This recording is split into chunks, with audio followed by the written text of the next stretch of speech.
안녕하십니까 여러분. 오늘은 청년 여러분의 이동 고민을 덜어줄 아주 반가운 소식을 가지고 왔습니다. 바로 올해 대폭 확대되는 청년 교통비 지원 정책에 대한 이야기인데요. 그동안 교통비 부담 때문에 망설였던 이동이 있었다면 이 소식을 통해 훨씬 더 가벼운 발걸음으로 나설 수 있을 것입니다. 2025년에는 정말 많은 것들이 달라진다고 하니 지금부터 저와 함께 자세히 알아보도록 하겠습니다. 우리는 오늘 이 정보를 통해 청년 교통비 지원 제도가 어떻게 발전하고 있으며 여러분이 이 혜택을 어떻게 활용할 수 있는지 깊이 있게 다룰 예정입니다. 특히 지역별 차이점과 신청 방법까지 상세하게 안내해 드릴 테니 끝까지 시청해 주시길 바랍니다. 우선 가장 눈에 띄는 변화는 바로 지원 대상의 확대입니다. 기존에는 만 19세에서 23세로 제한되었던 연령 기준이 올해부터는 만 34세까지 확대되는 지방자치단체들이 크게 늘었습니다. 이는 더 많은 청년들이 교통비 지원 혜택을 받을 수 있게 되었다는 매우 중요한 의미를 지닙니다. 특히 사회생활을 시작하는 초기 단계에 있거나 취업 준비에 전념해야 하는 청년 또는 활발한 대외 활동을 하는 청년들에게는 이동 비용이 큰 부담으로 작용하곤 합니다. 이러한 상황에서 연령 상한선이 만 34세까지 늘어난다는 것은 청년들의 사회 진출과 활동을 더욱 적극적으로 지원하겠다는 정책적 의지를 보여주는 것이라 할 수 있습니다. 이처럼 확대된 연령 기준은 청년들이 경제적인 걱정 없이 학업, 구직, 문화생활 등 다양한 활동에 참여할 수 있는 기회를 제공하며 이는 장기적으로 청년들의 삶의 질 향상과 지역 경제 활성화에도 긍정적인 영향을 미칠 것으로 기대됩니다. 시골 풍경 이미지 또한 지원 대상 확대는 단순히 연령만 늘어난 것이 아닙니다. 일부 지자체에서는 중위소득 150% 이하 청년 전원에게 지역 정기권을 지원하거나 광역버스 정액권의 50%를 지원하는 등 소득 기준을 완화하고 혜택을 대폭 상승시켰습니다.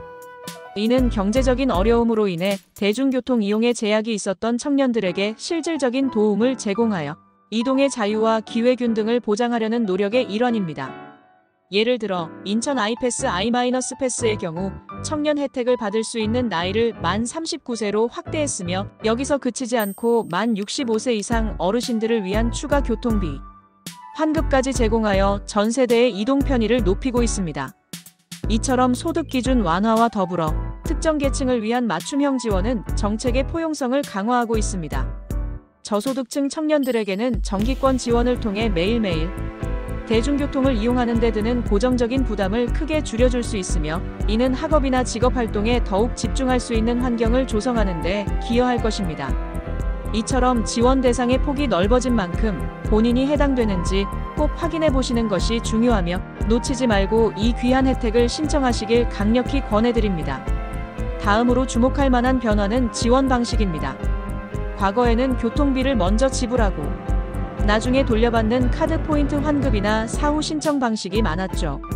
이런 방식은 당장 자금이 부족한 청년들에게는 큰 부담으로 작용할 수밖에 없었습니다. 하지만 이제는 많은 지자체에서 사전 지급형 방식으로 전환하여 청년들의 체감도를 더욱 상승시키고 있습니다. 과일 이미지 사전 지급형 방식은 말 그대로 교통비를 사용하기 전에 미리 지원금을 받을 수 있는 형태로 청년들이 경제적인 부담 없이 대중교통을 이용할 수 있도록 돕는 혁신적인 변화입니다. 예를 들어 교통 마일리지를 미리 충전해주거나 정기권 형태로 지급하는 방식이 늘어나고 있는데요. 경기도는 청년 교통비 지원 카드를 통해 분기별 6만 원씩 선지급하는 방식으로 전환하여 청년들이 미리 교통비를 확보하고 계획적인 지출을 할 수 있도록 돕고 있습니다. 이는 청년들이 예상치 못한 교통비 지출로 인해 겪을 수 있는 재정적 압박을 크게 줄여주며 보다 안정적인 생활을 영위할 수 있도록 기반을 마련해줍니다. 대전시도 월 한 회 정기권 구매 시 30%를 지자체가 지원하고 나머지를 청년이 부담하는 공동분담 구조를 도입하여 청년들의 부담을 줄여주고 있습니다. 이러한 공동분담 구조는 청년들이 교통비 지원을 받으면서도 책임감을 가지고 대중교통을 이용하도록 유도하며 장기적으로 지속 가능한 정책 운영에도 기여할 수 있습니다. 이 외에도 교통카드 포인트나 지역화폐를 선택하여 지급받을 수 있도록 지급 방식이 다양화되어 청년들이 자신에게 가장 적합하고 편리한 방식으로 혜택을 누릴 수 있게 되었습니다. 이렇게 사용자 친화적인 방식으로의 전환은 정책의 접근성을 높이고 청년들의 만족도를 극대화하는 데 큰 역할을 할 것입니다. 이런 사전 지급형 방식은 당장 교통비가 필요한 청년들에게 매우 실질적인 도움이 될 것이며, 이는 청년들이 학업, 취업, 여가 활동 등 다양한 사회 활동에 적극적으로 참여할 수 있는 긍정적인 동기가 될 것입니다. 또한 지원 금액도 상승했습니다. 월 최대 지원금이 6만 원에서 7만 원으로 확대될 예정입니다. 이는 매달 청년들의 교통비 부담을 한층 더 덜어줄 것으로 기대됩니다. 한 달에 7만 원이라면 적지 않은 금액이죠. 이 금액은 단순히 숫자가 아닌 청년들의 통학, 출퇴근, 그리고 다양한 외부 활동에 필요한 중요한 자원이 됩니다. 대중교통 이용이 많은 청년들에게는 상당한 절약 효과를 가져다 줄 것이며, 이는 다른 생활비에 대한 부담을 줄여주는 효과로 이어질 수 있습니다.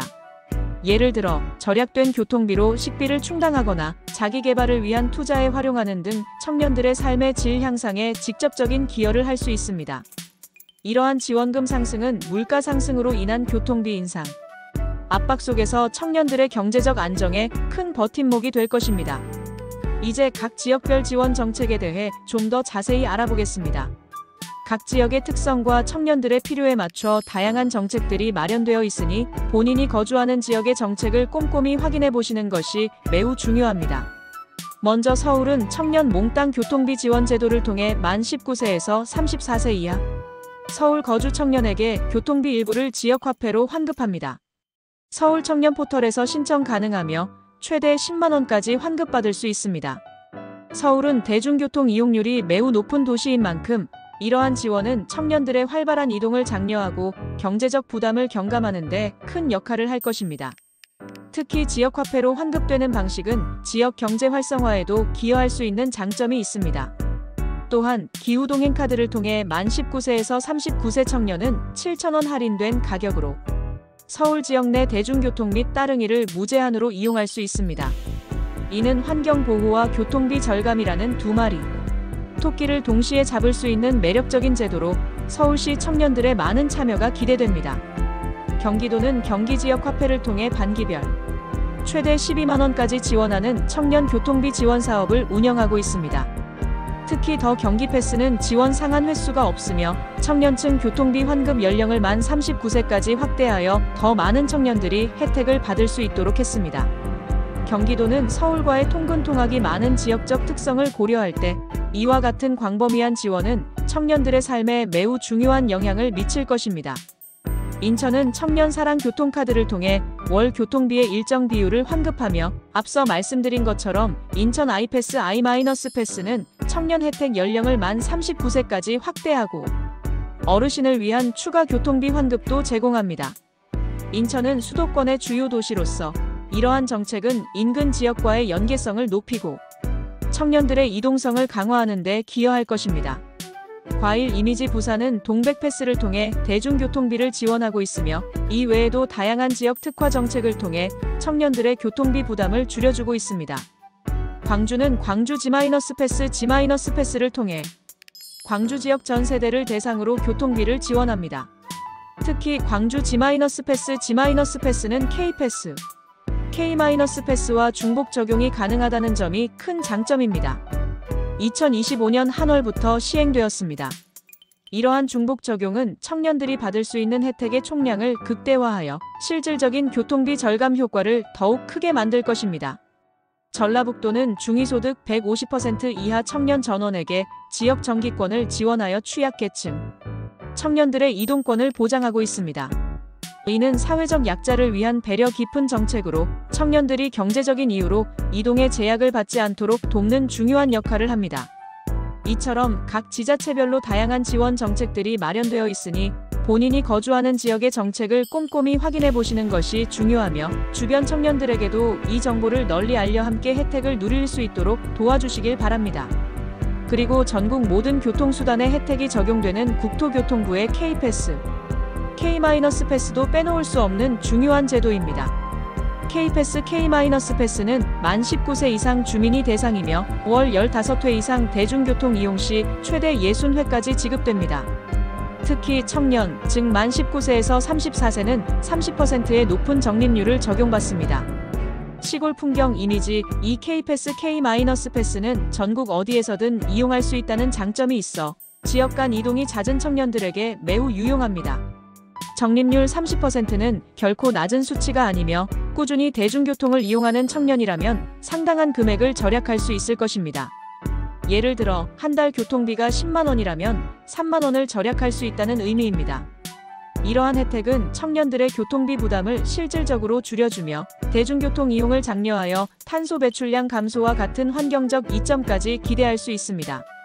이 K패스 K-패스와 각 지역의 교통비 지원 정책을 잘 활용하면 교통비를 크게 절감할 수 있을 것이며 이는 청년들의 삶에 긍정적인 변화를 가져다 줄 것입니다.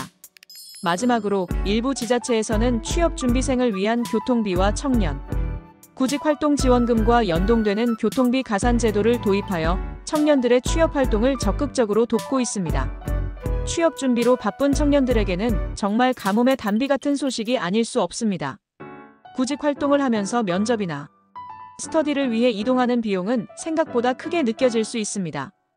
이러한 지원은 청년들이 경제적인 걱정 없이 구직 활동에 집중할 수 있도록 하여 성공적인 취업을 위한 디딤돌 역할을 할 것입니다. 이는 단순히 교통비 지원을 넘어 청년들의 미래를 응원하고 투자하는 중요한 의미를 가집니다. 이처럼 2025년 청년 교통비 지원 정책은 지원 대상, 지원 방식, 지원 금액, 그리고 지역별 특색을 살린 다양한 정책들로 대폭 상승되었다는 것을 알 수 있습니다. 청년들의 삶의 질을 향상시키고 사회 진출을 돕기 위한 다각적인 노력이 정책에 반영되어 있다는 것을 확인할 수 있습니다. 하지만 한 가지 주의할 점은 각 지자체별로 지원 조건, 신청 방법, 지원 금액 등이 상이하다는 것입니다. 따라서 반드시 본인이 거주하는 지역의 공고를 확인하고 각 지자체의 홈페이지 또는 청년 관련 플랫폼을 통해 신청을 진행하셔야 합니다. 정확한 정보를 확인하지 않고 신청하면 혜택을 놓치거나 절차가 복잡해질 수 있으니 시간을 내어 꼼꼼히 살펴보는 것이 중요합니다. 과일 이미지 교통비는 우리 삶에서 결코 무시할 수 없는 고정 지출 중 하나입니다. 이번 청년 교통비 지원 확대 소식이 많은 청년들에게 경제적 부담을 덜어주고 더 활발한 사회 활동과 이동의 자유를 선사하기를 바랍니다. 우리는 청년들이 경제적 제약 없이 꿈을 향해 나아갈 수 있도록 사회 전체가 응원해야 합니다. 이러한 지원 정책들이 청년들의 삶에 긍정적인 변화를 가져오고 더 나아가 대한민국 사회의 밝은 미래를 만드는 데 기여할 것이라고 확신합니다. 오늘 전달해드린 정보가 여러분께 큰 도움이 되었기를 바라며 더욱 유익하고 알찬 정보로 다시 찾아뵙겠습니다. 항상 여러분의 삶에 긍정적인 영향을 미칠 수 있는 정보를 전달하기 위해 노력하겠습니다. 구독과 알림 설정 부탁드립니다. 감사합니다.